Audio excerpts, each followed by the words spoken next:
Hey, welcome on in to Lunch with Claibs and Joe here on claibsonline.com. It's November 1st, and we are powered by Ameren, Illinois, driven by Munganess St. Louis Acura, and sponsored by Ryan Kelly, the home loan expert. Find him online at thehomeloanexpert.com. I'm Joe Roderick. He's Mike Claiborne. Claibs, how you doing? I'm doing well. Getting off on the right foot, the first of the month, and a lot of good things are going to be taking place this month. Absolutely. We got plenty to talk about with you over the next 45 minutes or so. And we still have baseball to talk about, as last night you saw the Astros force a Game 6 in the World Series. I thought it was done and over with. I told my kid that, I'm like, you know what? Go to bed. I'll wake you up when the Braves win so you can see them celebrate on the field and you can watch all of that. And I had to leave him a note this morning telling him that the Astros came back to win the game because I was gone by the time he woke up. Yeah, when they got off to that 4-0 lead, I think a lot of people like yourself thought, yeah, this is over because we just don't see that many comebacks. But I think it just kind of shows you how thin pitching is at this stage of the season. Atlanta ran a guy out there who hadn't pitched since June. And, Dusty Baker's, he pitched everybody with Larry Durker. I mean, it's been quite an interesting setup in what they're doing. And, if you don't have enough pitching, things like what we saw last night can happen to you. So here we go. Max Fried's going to be on full rest. Dusty's going to roll out a guy who's been up and down. And we just don't know. I mean, it's been a fun series. And as I said to someone earlier today, I'm not going to be mad at who the winner is because I enjoy both teams, know people on both teams. It's been fun so far. I don't get you because you saw it. I mean, you saw it happen with the Dodgers. You're seeing it happen now with the Braves and the Astros. You're seeing these bullpen starts in the World Series between the two teams that are supposed to be representing the best in baseball. And it just baffles me that year after year with a premium put on pitching that this is what we're left with at the end of the year. That's a great point you make. I mean, there's nobody in the minors. I mean, you look at the way the Cardinals are set up, and I mean, I guess if they would have been going through something like this, maybe you're throwing Jay Happ on the mound for a World Series game. If they're still there, and maybe you go, God, that's what they're throwing out there. But I still, I guess in an alternate world when the Cardinals are in the World Series, Mike Shilt's still the manager. I don't see Mike Schilt going out there in the second inning and pulling Happ out of a World Series game in 2021. Well, there's a lot of reasons why I think your point is a valid one. I think first of all, you have to remember none of these guys pitched this long last year. Okay, a lot of innings mentally and physically on their arms. You also have the mindset that every at bat and every pitch counts, where you don't want to get behind and be second guessed for leaving a guy in too long. Throw in the fact that we have now decided that bullpens are more important than starters, where we use them so often when there's a hint of trouble. And I think the reason why we do that is because starters don't know how to pitch out of trouble anymore. And when you have that situation in the manner that we have, you have this helter-skelter, let's throw it on the wall, stick, and see what sticks mentality of pitching. And you're right. The best team is not featuring its best pitchers. You remember there was a time where you'd have three guys that were going to pitch in your World Series, three starters, and the bullpen was going to take it from there. Now managers are like, I don't know, because they don't know who's ready and who can pitch because they've used the guys are coming out of the bullpen. It's a real interesting, challenging, and I think dangerous crossroads that baseball in this pitching philosophy is headed. And I'm not sure if it's going to be beneficial for pitchers for sure, because now you're going to have so many bullpen guys, they're never going to get paid because by the time they get paid, their arms will be shot. It de-emphasizes the value of starting pitching, and therefore you may not see as many $40 million pitchers as we thought we were going to see. And I just think it just doesn't – it stunts the growth of pitchers who don't know how to pitch out of trouble beyond the fifth inning. It goes back to the saying that you hear in the postseason a lot that a team's built for October. Mm-hmm. And you're going to have teams that are going to be 4 or 5 deep in a rotation, and those guys give you quality start after quality start in the regular season. But it's getting to the point where now you're going to have to figure out, is a manager good by, first of all, how he can handle those pitchers during the regular season and make sure, because you saw Jace Tingler in San Diego. He wore out that bullpen in a hurry this year, and they were running on fumes at the end of the year and didn't make the playoffs, and he gets fired. Where you're going to see teams now that are going to be running out that bullpen for 6-7 innings in a playoff game and having to maneuver around it, to where the team that you just saw for 162 games, you're not getting for the final 20 of a regular of a postseason.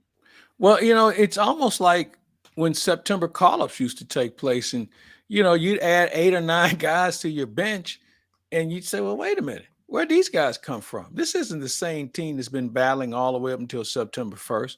I really think there's some issues at hand here that we're going to have to step back and take a look at and just ask yourself the question, is this really the best thing for the game? And I don't think it is.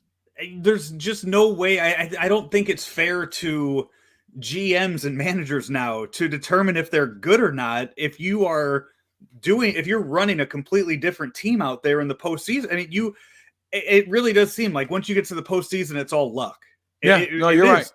And I don't know if you saw the Twitter exchange that Adam Wainwright had with with somebody over the weekend about just how hard it is to win. And the person pointed out that Wainwright's watching from home, whatever. And Wainwright just posted a picture of all the Cardinals world titles and talked about just how, he was a part of 3 World Series teams and just how hard it is to get there.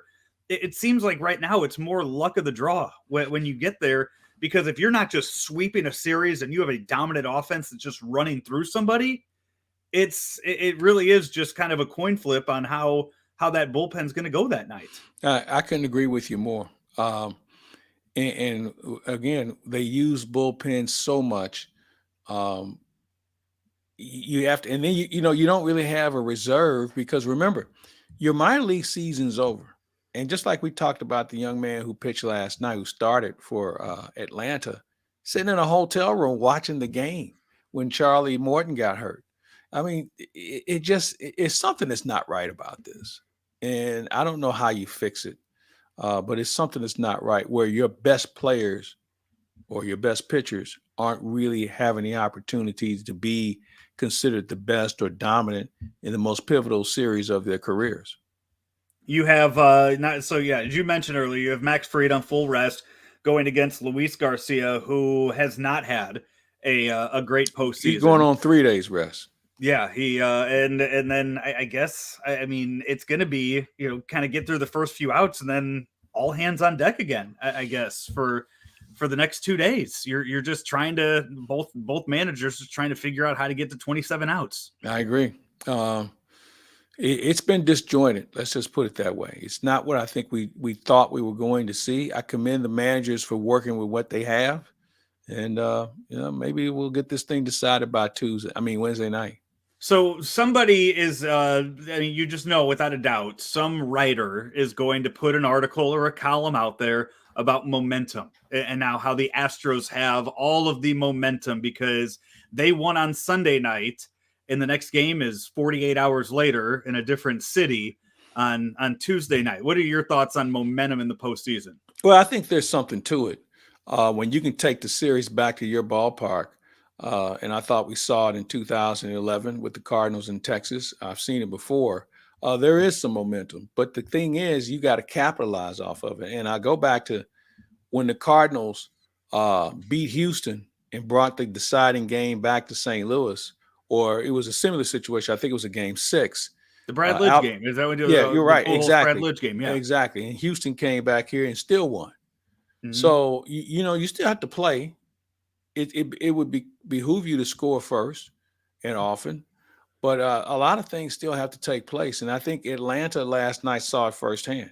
Especially when you have a 4-run lead and you're like, all right, here we go. Let's get the champagne going and everything. And there was this festive mood that we saw. But you have to remember there's a group of guys in the other dugout. They don't want to stop playing. So it's going to be fun. But I do think there is a sense of momentum shift with Houston. So that's where we stand now. Next game is Tuesday. Bob Ramsey, Keith Costas will do the Keith Costas podcast tomorrow morning to talk about it. Keith's been to all 5 games so far. He'll give you his first firsthand knowledge of what he has seen play out over the first 5 of this World Series and what he expects to happen in the next 1 or 2 left of that. And that'll be coming to you live on all of the Claibs Online social media platforms and all of the podcast websites as well. No news from the Cardinals since last Monday when they introduced Oli Marmol as their next manager. So still one spot remains on that coaching staff. I assume they'll wait. I think there may be 2. Okay. Is this breaking news or is this? I just think there may be 2. Okay. So I just say stay tuned.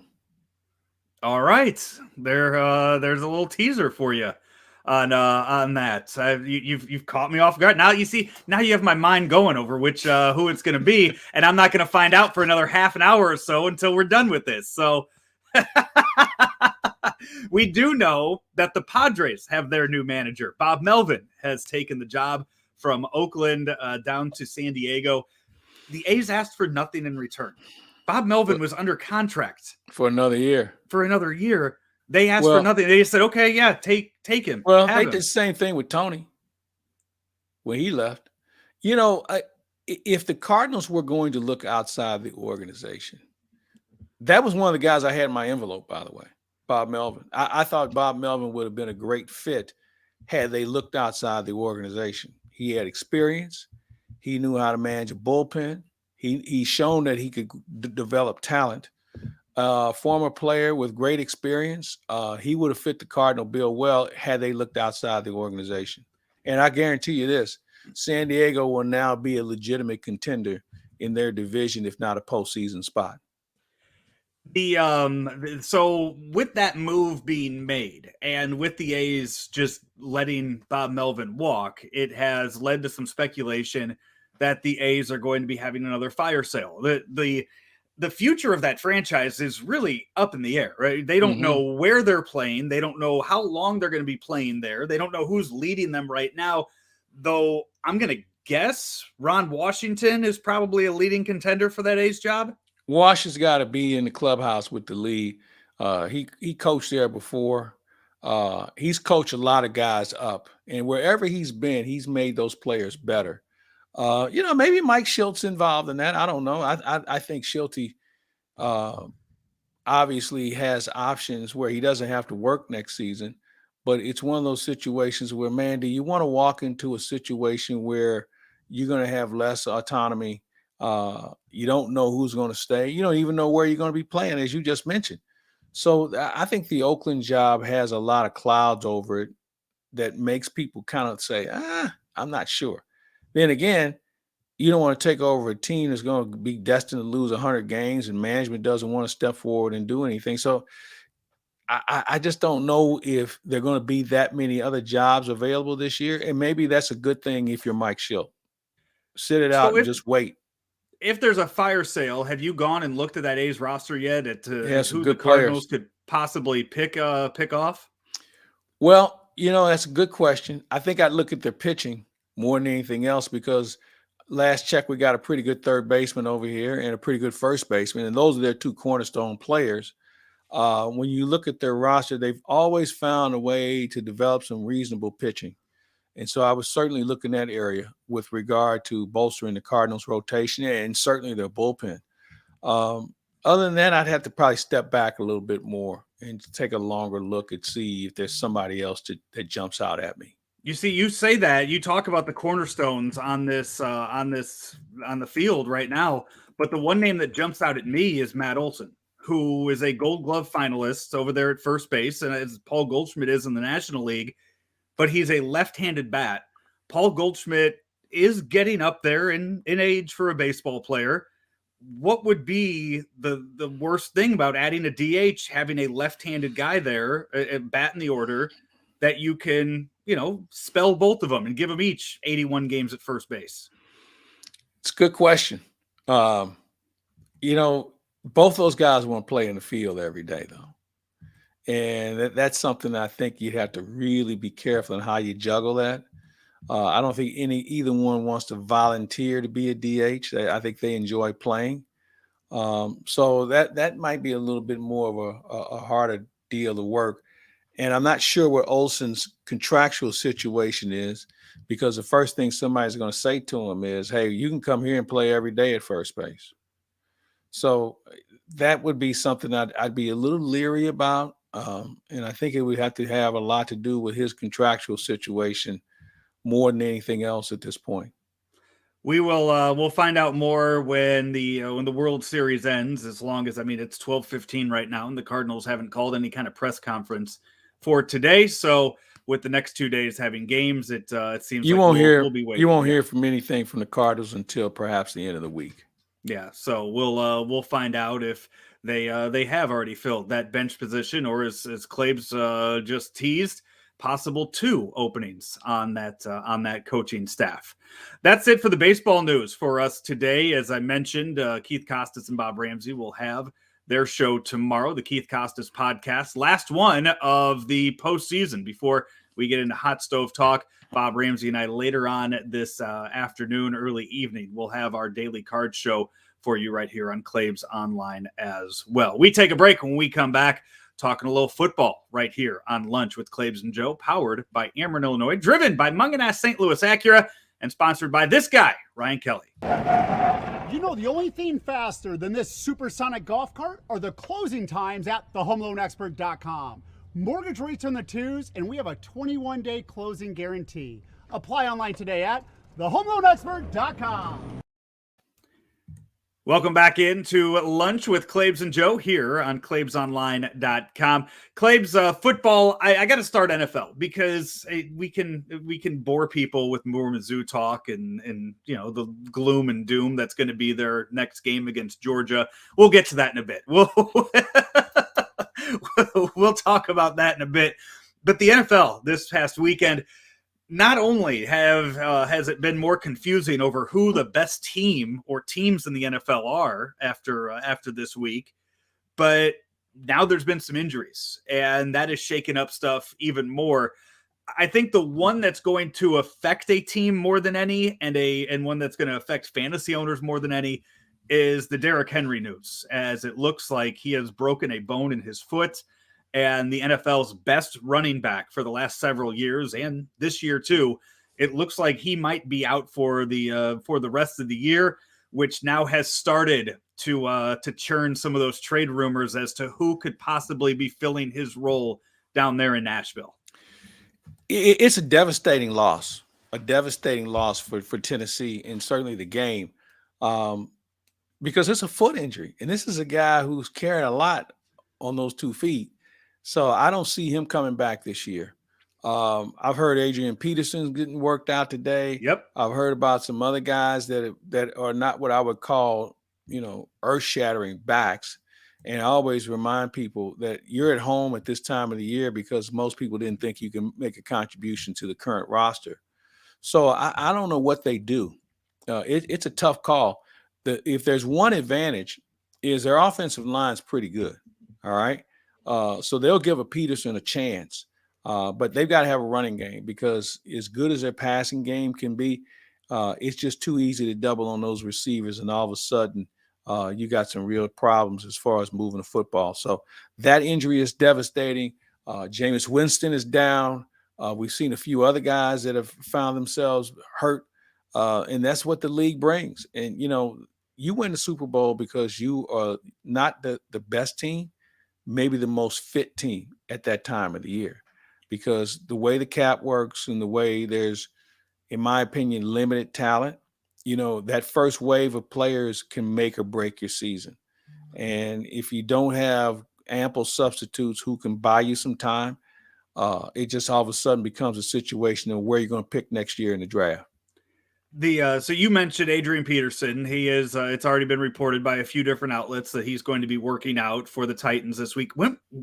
He didn't play last year, right? Yeah, wasn't he with Detroit for a cup of coffee for a little while? What? Okay, yeah. He had 156 rushes last year with Detroit, 600 yards with them the year. So he was with them. I'm trying to think. He's jumped around to so many different places. Well, no, he's one of those guys you will always picture him in a Vikings jersey, but he's one of those guys towards the end of his career that just kind of jumped around to a few different places. So he was with Washington. Yeah. He's with Arizona. And the other team you just mentioned. He was with New Orleans for a little bit too. Really? I don't remember that. Oh, I remember when Kamara was down. 4 games with New Orleans in 2017. Yeah. I don't know what he's got left, but man, he's guys going in the Hall of Fame. His numbers are going to put him in the Hall of Fame. So you know what? I probably kick the tires on him. I don't need him to rush for 140 yards a game. I need him to make the defense honest, because he's got that sort of ability when he's right. They can take it to the house from anywhere on the field.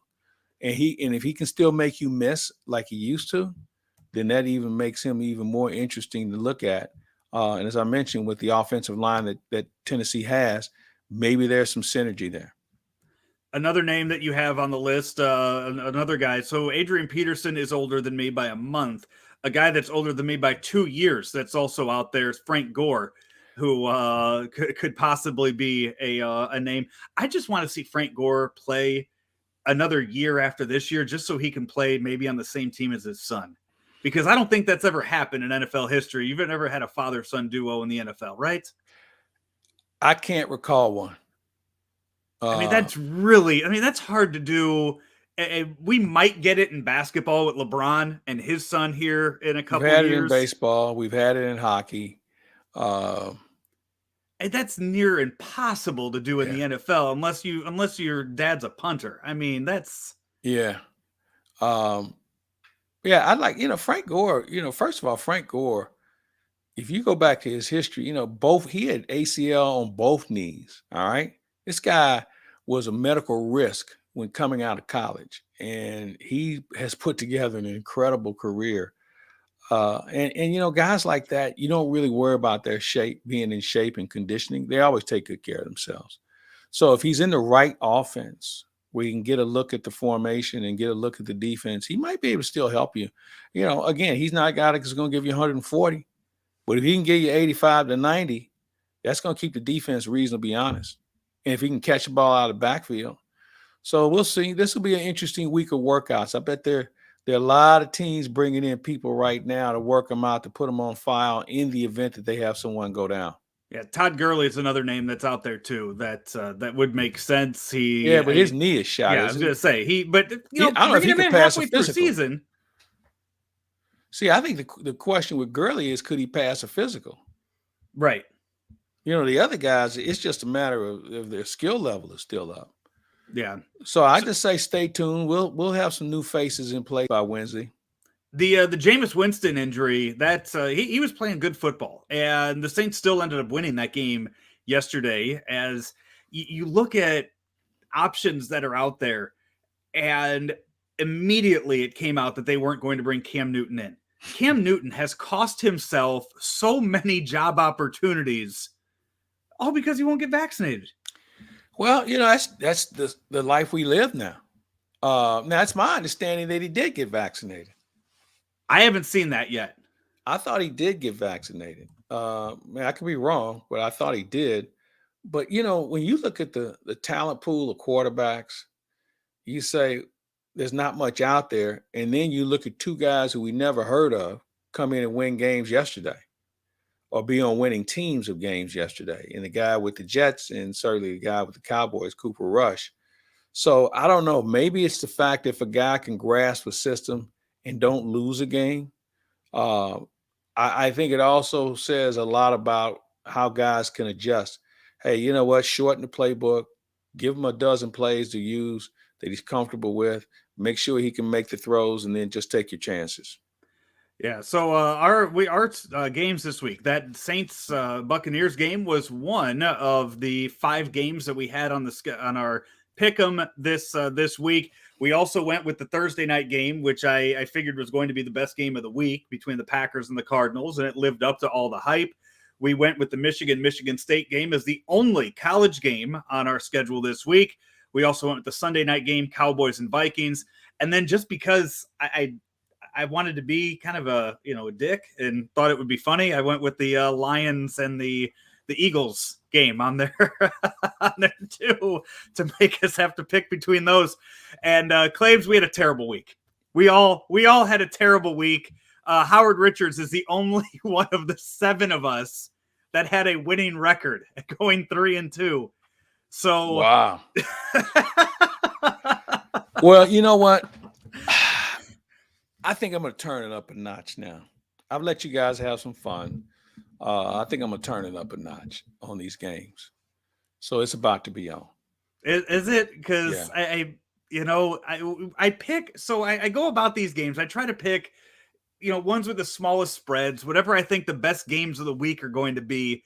So the fact that we're all hovering around 500, I guess is good. That I'm basically going with pick'em games for the most part. But you figure, 6 of you guys are under 500. It's all right. You know what? It just shows you the balance in the division. Uh-huh. You really have right. So Chiefs Giants is your Monday night game tonight. The Chiefs right now, I'd have to look at the actual standings after the games this week. But yeah, right now the Chiefs are not in a playoff spot. They are not a top 7 team in the AFC right now. They are actually, with a win tonight, they would be tied for that 8th spot in the AFC with the Patriots, the Browns, and the Broncos. So the Chiefs, this is must win for them right now to still stay in that race.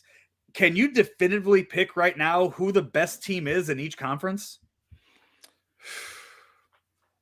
Boy, you know what? That's a good question, only because when you start talking about good teams, you have to think about their schedule and their health. You could easily say Dallas is one. I still think that Baltimore is very good. And then some teams we probably should give more credence to. The Rams are a solid team. Buffalo's still there. They're all bunched up, and they've all had that one hiccup somewhere along the way. Tampa Bay is in that category. They've all had that one hiccup. I think, man, really what it comes down to me, is who's healthiest. Especially in your line on both sides of the ball. So I think that's really where it's at. So if you look at those teams I just mentioned, who's healthiest of those teams, and that's your best team right now, today on November 1st. Obviously, it's going to change. Right now, when you look at this, the Bengals are your number 1 wild card team right now. Yeah, but the Bengals lost credibility, though, yesterday. They did, but I was going to say, they were the 1 seed in the AFC going into yesterday's games, and now they've dropped out of hosting a playoff game. They're all the way down to the 5th seed now, and then the Titans. Where do you put Pittsburgh? I don't, as of right now, I would not. I know they are. I know they're the 6th seed right now. I would not consider Pittsburgh to be a threat in the postseason. I think they are much too inconsistent right now. And you're telling me that you have to rely on Big Ben to play 9 more games this year? Well, that is a concern. I don't think there's any doubt about it. I also think, though, with a young offensive line, as they continue to grow and mature, that could be a difference maker for them, because you're going to need a running game. And that kid they got running for them from Alabama is a really good player. Kind of reminds you of Derrick Henry, where he can get you a lot of inside yards. And that's what you're going to need when you get into postseason, a guy that has the ability to make the defense pay to tackle him. So let's keep an eye on them. I'm not saying that they're the anointed ones, but I'm going to keep an eye on them, especially what I saw in them yesterday against Cleveland. Yeah, and Cleveland's really good defensively.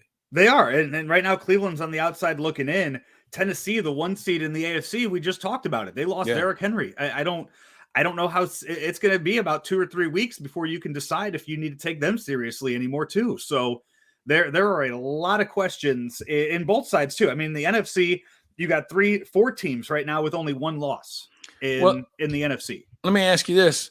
You mentioned Denver is in a postseason run. How much do you think they're in a postseason run after moving Von Miller today? No, I think they've decided which direction they're going. Okay. Yeah, that they're not. So I think you can look at that, and I'm going to say that I'm not concerned about Pittsburgh. Denver has decided they're not concerned with making the postseason. So I think you can bump up a team like Cleveland into that top 7. And then it's just up to Kansas. I mean, you're telling me Kansas City, that is there are 8 really good teams right there. Because I don't know if New England with a rookie quarterback, I don't know if I'm looking at them as being a playoff team either. I think they got a shot. I think today is going to hinge a lot on what they're able to do at the deadline. If they shore themselves up in a couple of spots, they could sneak in.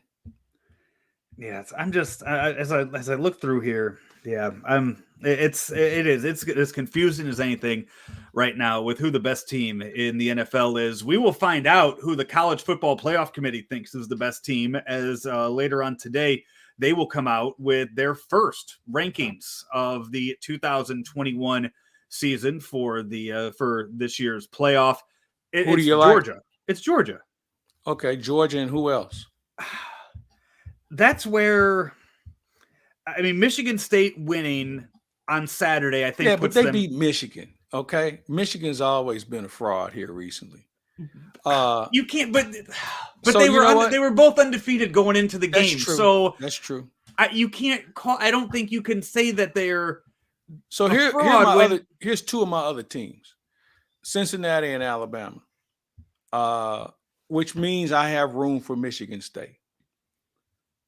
And I think if you're on the voting committee, the NCAA would like to see a Big Ten team in this thing, other than Ohio State, who still is going to have something to say about this.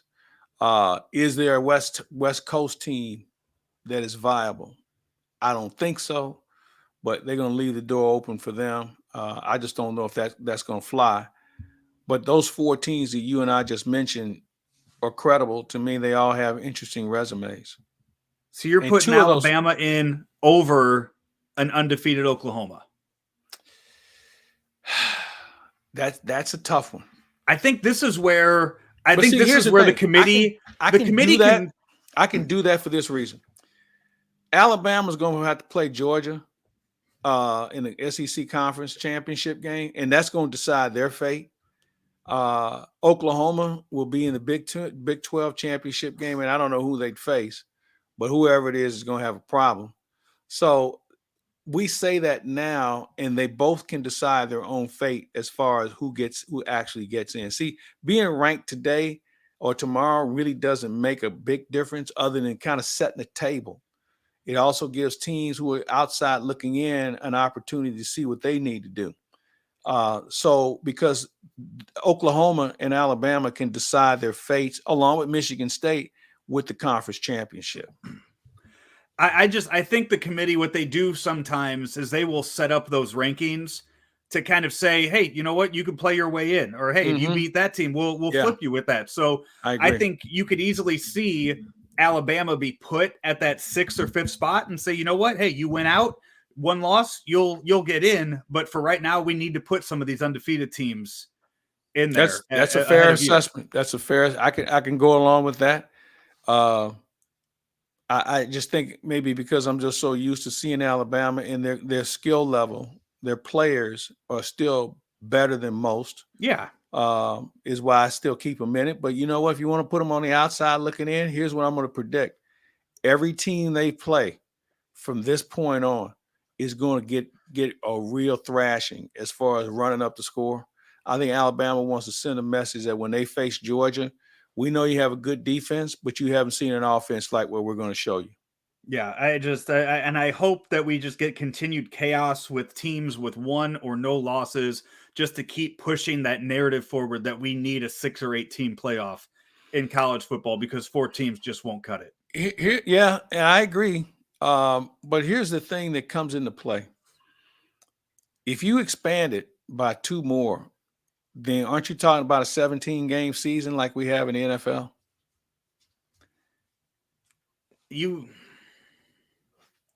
Would it be that many? Yeah. So you have 11 or 12. You're going to play your 12-game schedule, right? Yeah. Then you're going to play your conference championship game. That's 13. Then you're going to play 2 games to get, that's 15. So yeah, 15 games. So you got 2 games. Yeah, because you if have it's 3 6 teams, 6 teams, 1 and 2 get a bye. Okay. Why do they need a bye? Why don't you let them play? And then if you're going to 8, then okay. Yeah, make it 8. You know what? The better to get these guys ready for the NFL, because there was a time they were going. Hold on. There was a time they were going. This is not the NFL. Why does college football have to get guys ready to play on Sunday? I just feel like if you're going with that, they already got a free system. Back in the day, it was going from 12 games to then they'd have to learn how to play 16 games. You already see college basketball players have a hard enough time going from 35, 40 games to 82. So but see, I don't think that's the mission of college sports, to get players ready. Because if you notice, there's only less than 5% of all the guys who are playing are going to go to the league anyway. So I should be worried about the other 95% of guys who are still trying to get an education, B, survive health-wise. I mean, because you run the risk of more career-ending injuries the more you play. So let the NFL figure that out. I think that we're really taking advantage of this, and the other reason being, I know name and likeness is supposed to help supplement the income of some athletes, but not everyone. And for them to put that much strain on them physically and not get paid, I'm not buying it. Not buying it at all. You and Howard Richards will do your show later this week as we get ready for the Week 10 game of Mizzou and Georgia. It's the line here is 38.5. Claibs, is Georgia going to cover? Yeah. And let me back up on that. I say yes because their defense is really good. All right. Missouri allegedly has a pretty good offense. So I think Georgia defense will be the reason why they can have a 38-point margin, because they're either going to be working off a short field or defensively they're going to force enough turnovers to really cash in Missouri. I watched Missouri play Vanderbilt, and I was shocked. I was really shocked that at this stage of the season, defensively, they're still this bad. The offense was average. I know Tyler Beatty is a guy that some people think should be in the College Football Hall of Fame. Has anybody knows what Tyler Beatty has done against teams that were in the SEC? Now, he hung it on Vanderbilt, who's barely in the SEC. But when you look at some of the other numbers, like A&M, he rushed for under 70 yards. Tennessee, he rushed for 40 yards. Boston College, there's a big-time school, 72 yards he rushed for. In Kentucky, he rushed for 61. So basically, he was getting fat off of teams that had no business. Missouri had no business playing in the first place. So let's see what he does against Georgia. Now, that could be a little bit unfair because Georgia's got one of the best defenses in the country. But, the offense is, in my opinion, a little misleading when it comes to statistics, kind of like when Drew Lock was at Missouri. You remember he threw for 11,000 yards, and he was like this can't-miss phenom, greatest quarterback from Missouri. Nobody ever talked about what he did, and most of those numbers he stacked up were against non-conference teams that were really lesser rans. So let's not get carried away on numbers. Let's look at who they're playing, and then that'll give us a better assessment of how good these players are going to be. You and Howard Richards will do your show later on this week, talking about that and the rest of the SEC, college football, and the NFL right here on claibsonline.com. We take our final break here of lunch with Claibs and Joe. When we come back, wrap things up, talk a little bit about the latest from the NFL lawsuit going on with the city of St. Louis and the Rams. Along with that, the Blues start a road trip as well. We'll get into all of that right here on Lunch with Claibs and Joe, powered by Ameren, Illinois, driven by Munganast St. Louis Acura, and also sponsored by Ryan Kelly, the home loan expert. Find him online, homeloanexpert.com. Every day, Ameren, Illinois works to deliver reliable energy throughout the state to on-the-go families, in-the-know grandparents, and busy students. But did you know we also have ways to manage your energy? Paperless billing, outage notifications, pick a due date, auto pay, and so much more. So no matter who you are or how you use your energy, there's an option that's right for you. Learn more at amerenillinois.com/options. Back here to wrap things up on Lunch with Claibs and Joe here on claibsonline.com. I was going to get into this in the NFL stuff, but I know we were running a little bit long with that. As we continue going week by week, story by story with the latest, with the lawsuit right now with the city of St. Louis and the NFL and the Rams, it definitely seems like the city of St. Louis is going to win in some form and going to win big.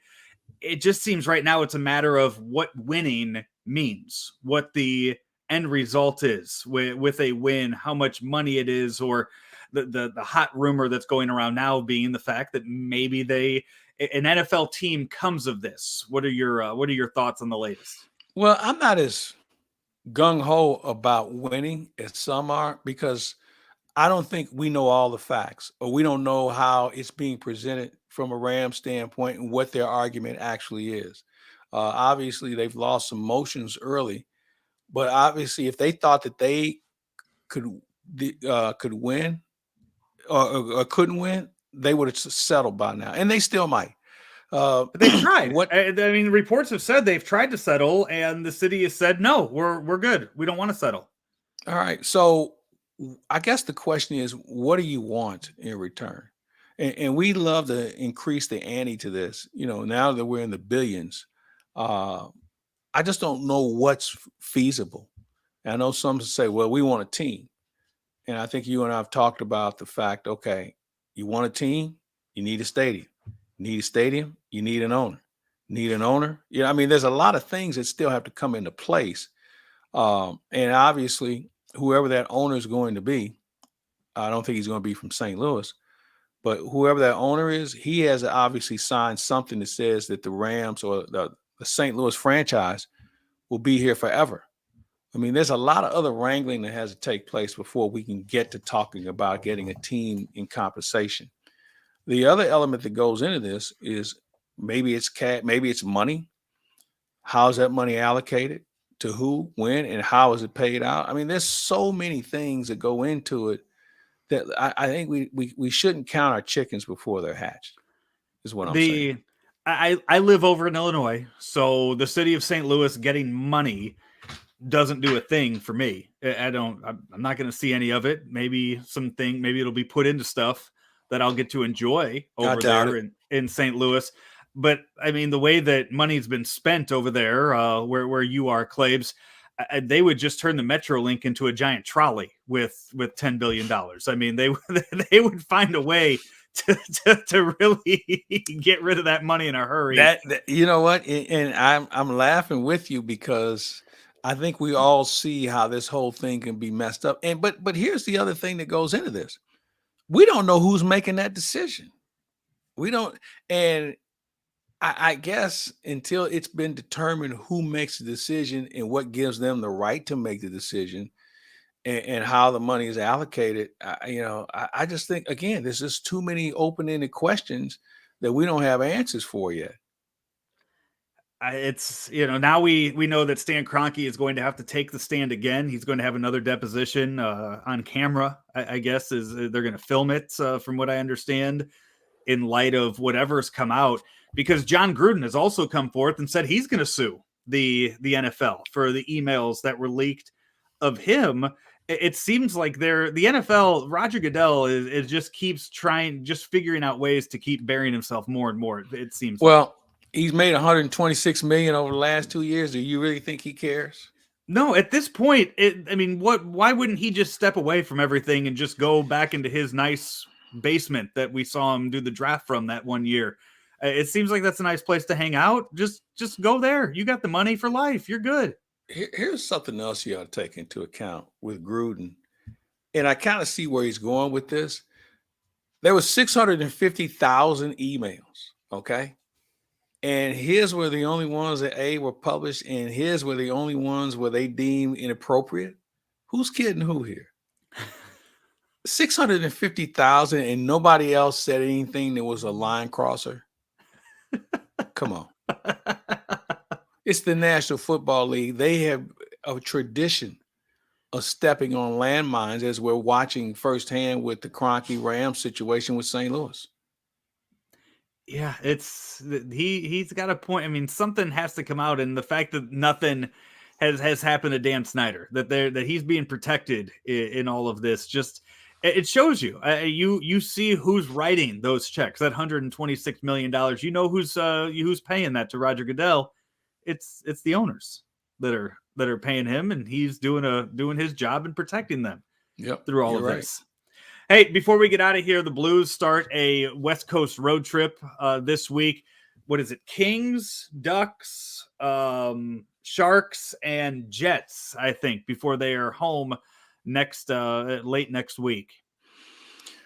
Well, you know what's an interesting road trip where, theoretically speaking, the Blues could. How many games do we have? 5? 4. I thought 4. Is it 4 games? 4 or 5? Okay, let's say it's 4. Well, you said Kings, Ducks, Sharks, and Jets. So that's 4 teams.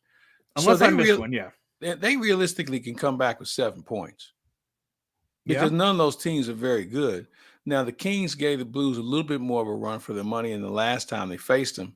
Sharks are still in a rebuild. The Ducks are in a rebuild. The Jets are a good team, but you know what? The Blues have had pretty good success against Winnipeg over the years. So, realistically speaking, they could come home with 7 points. But they got to go out and get the first 2. That's always the toughest one. We just wrapped up the first month of the NHL season. October is in the books. 2 teams in the NHL currently do not have a single win to their name. The Coyotes are one, and then the Blackhawks are the other.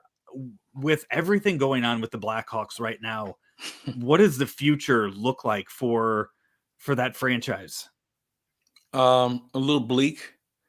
You know, I now that they've cleaned house with front office personnel, everybody's job is going to be under review. This is a team that made some decisions where they went in on Seth Jones, who's a good player.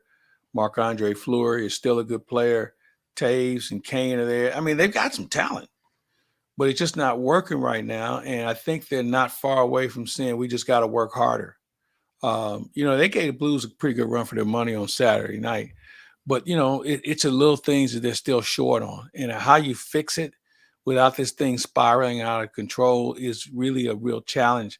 They already had the challenge of not being successful on the ice, but now internally, with all the things involving Kyle Beach, has really made the Blackhawks a team that you really have to wonder about because they do have talent. This is not Arizona or San Jose, who doesn't have enough talent. These guys have enough talent, in my opinion, where I thought they'd make postseason. And they still might. We've seen teams come from the end and find themselves in postseason. But with that said, they've got to make some changes. I know their coach was a little bit on the hot seat at the start of the year. We know one thing about hockey, man. They will cut a guy loose like that if they need to. The question is, where do they get someone from? At this point, they can turn it around, and you can't keep going getting these recycled coaches thinking they're the quick fix. So I just say stay tuned. You and Alex Ferrario will do the Ferrario face-off later on this week, talking Blues hockey during their West Coast road trip. We already mentioned you and Howard Richards and the Keith Costas podcast also coming up on claibsonline.com this week. What else do you have that you're working on? Everett Fitzhugh, the voice of the Seattle Kraken. We're going to visit with him. We'll have him up this week as well. He's the first African-American. By the way, and I was giving him grief about this. They have an African-American play-by-play guy, African-American color analyst on TV. The beat writer for the Kraken is African-American. And Kevin Weeks was out there last weekend. And as I was telling Fitzhugh, I said, you couldn't swing a dead cat without hitting a black guy in the hockey rink this past weekend, which is unheard of. And I'm happy for. So we had a great visit with Everett. And I would suggest you hear his story, but more importantly, he's going to talk about that building that they're playing in and all the things that Seattle has done in order to create great interest in how you get there to the rink. So I would suggest people take a listen to that. He's another Bowling Green guy like Chris Kerber and Mike Emmerich. So I mean, it's a fun visit. And I was happy to be able to visit with him. I know I will. I'm planning on having, I don't know who, I got a text during the show to set something up. AEW, All Elite Wrestling, will be in town this Friday at Chaffetz Claibs. So we'll have one of their superstars on the website earlier this week. AEW, I'm not familiar with that outlet. All Elite Wrestling. It's on TNT Wednesday nights, and it is owned It's owned by Tony Khan, the son of Shad Khan. So they are based out of Jacksonville. Yeah, I'm yeah. familiar with that. So they have, you know what? They have been putting quite a dent into the. I want to say maybe the ratings of WWE. They've given WWE more competition than they've ever had in the past 20 years, and they've only been around for 2 years right now. So good for them. Yeah, if you're anything Shad Khan's involved in, I'm all on board. I think he's one of the class guys that's going out there. If you want to go, I can get us tickets to the Friday night at Chaffetz. If you're up for going and seeing Friday night date some night, professional wrestling. Oh, it's professional wrestling. Oh, You didn't say that. You don't got to dress up in a suit and tie like it's at the Chase. You can just make that your Friday date night right there at the Jewel of Midtown. I would be afraid to be put in a headlock myself if I tried that with my significant. But you know what? You never know. You never know. So lots coming up as always here each and every week on claibsonline.com. We thank you for joining us here this Monday afternoon. We will see you later on with all kinds of content all week long. For Mike Claiborne, I'm Joe Roderick. This has been Lunch with Claibs and Joe, powered by Ameren, Illinois, driven by Munganast St. Louis Acura, and sponsored by Ryan Kelly, the home loan expert. Find him online, homeloanexpert.com. The 2021 Acura Tlx is the top-selling luxury sedan in St. Louis, and St. Louis Acura has an unbeatable selection. The TLX has the highest safety rating, and right now you can get $2,500 in Loyalty Conquest offers with 0% financing for up to 36 months. We offer free pickup and delivery, and we'll also buy your used vehicle, even if you don't buy from us. St. Louis Acura, committed to becoming better than ever for you.